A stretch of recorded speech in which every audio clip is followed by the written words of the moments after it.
এইবাৰ ছোৱালীৰ গৰমৰ বন্ধত ওলালোঁ অন্ধ্ৰপ্ৰদেশলৈ বুলি। অন্ধ্ৰপ্ৰদেশ মানে মোৰ শহুৰৰ ঘৰখন।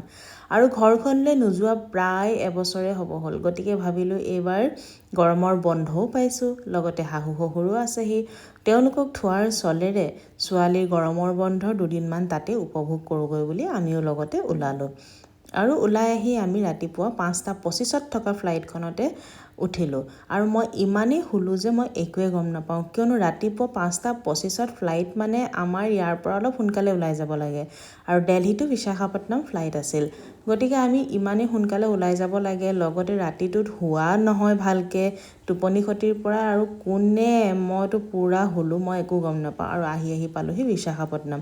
আৰু ইয়াৰ পৰা ভালেখিনি ধুনীয়াকৈ দেখি পাইছে, যোনবোৰ শ্বিপয়াৰ্ড হয় এইবোৰ সকলোখিনি ভালকৈ দেখি পায়। আৰু লগতে আমি বোলে সাগৰৰ ওপৰেদিয়ে আহি থাকিলোঁ বহু সময়। মোক মোৰ হাজবেণ্ডে বহুত উঠাইছিল যে উঠা চোৱাচোন, কিন্তু মই না ভাই, মোৰ পৰা নহ'ব। আৰু এয়া মোৰ শাহু শহুৰ, পূৰা চাউথ ইণ্ডিয়ান তেওঁলোক, আৰু লগতে দুটামান ক্লিপ এনেদৰে লগাই দিছোঁ। কেনেকুৱা লাগিছিল ক'বচোন, কেনেকুৱা লাগিল আপোনালোকৰ। আৰু এয়া আমি আটাইকেইটা